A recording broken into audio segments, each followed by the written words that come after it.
Assalamualaikum warahmatullahi wabarakatuh. Pada pertemuan kali ini kita akan membahas tentang materi sensor infrared. Nah, yang pertama kita akan membahas pengertian sensor infrared. Sensor infrared itu adalah komponen elektronika yang dapat mendeteksi benda ketika cahaya infrared itu terhalangi oleh benda. Nah, sinar infrared itu tuh tidak bisa kita melihat wujud dari sinar tersebut. Contoh prinsip kerja dari sensor infrared itu terlihat pada gambar di bawah ini.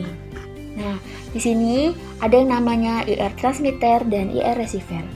Sama seperti sensor ultrasonik yang sebelumnya, transmitter itu sebagai pemancar sedangkan receiver itu sebagai penerima. Nah, ada di sini pada gambar nyatanya ya. Ada IR receiver dan ada IR transmitter.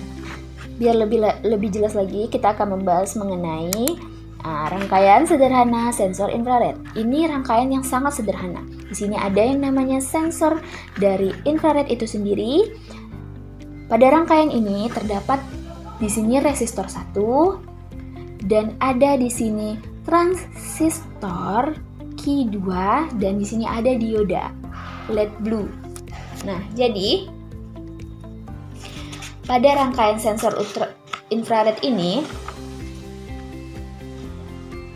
ketika mendeteksi adanya suatu objek, nah dia terdeteksi nih kan, adanya suatu objek, maka logistiknya itu akan berlogika 1. Ketika mendeteksi objek, logikanya itu akan berlogika 1. Lalu, arus yang dari resistor 1 ini melewati kaki basis. Transistor Q2 saat ada arus yang mengalir melewati kaki kolektor. Nah, ini kaki kolektor, yang ini kolektor sama seperti yang di LDR tadi. Ini ada namanya emitor. Nah, ini emitor. Pokoknya ini kolektor, ini emitor, ini kaki basis. Jadi, transistor Q2 ini akan on ketika ada aliran yang masuk dari atau menuju ke transistor ini. Sehingga saat Q atau transistor Q2 ini on, maka arusnya akan mengalir ke kaki emitter. Nah, kaki emitter ini akan mengalir ke lampu LED sehingga lampunya menyala. Kalau misalnya dia tidak ada atau tidak mendeteksi suatu objek, maka logistiknya itu akan berlogika 0 sehingga LED-nya dan transistornya akan off. Jadi seperti ini. Ketika ada sensor infrared ini mendeteksi objek, maka logistiknya itu akan berlogika 1. Otomatis LED-nya ini akan menyala karena transistornya ini mengaliri arus. Nah, selanjutnya, kalau misalnya dia tidak mendeteksi adanya suatu objek, maka dia akan berlogika 0. Kenapa?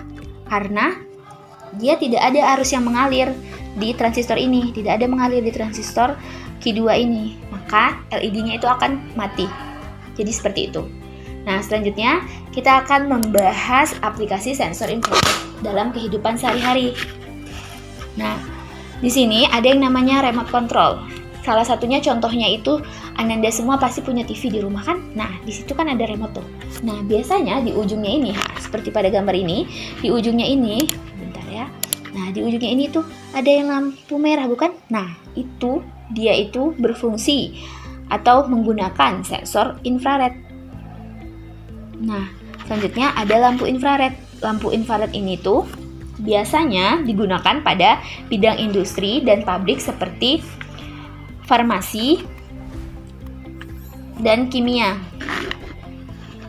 Nah, kalau pada rumah tangga biasanya lampu infrared ini tuh ada diamati pada perangkat pemanas. Selanjutnya ada serat optik. Nah, serat optik ini tuh merupakan secara signifikan penggunaan radiasi infrared ini dalam komunikasi serat optik ini cukup menguntungkan karena panjang gelombang radiasi infrared secara signifikan lebih tinggi daripada panjang gelombang cahaya yang tampak. Jadi seperti itu. Nah, contoh lain dari aplikasi sensor infrared ini yaitu ada pada pintu otomatis. Misalnya Ananda ke mall, nah dia otomatis ada kan pintu yang otomatis terbuka. Terus ada juga termometer non kontak. Nah, itu menggunakan yang namanya sensor ultrasonik. Sensor infrared. Nah, jadi seperti itu ya. Jadi, aplikasi sensor infrared dalam kehidupan sehari-hari, contohnya lebih sederhananya bisa kita lihat pada pintu otomatis di mall atau di gedung. Ketika kita lewat di situ langsung kita bisa terbuka pintunya itu, atau enggak pada termometer non kontak. Biasanya itu digunakan untuk cek suhu. Baiklah, sekian yang bisa Ibu sampaikan. Wassalamualaikum warahmatullahi wabarakatuh.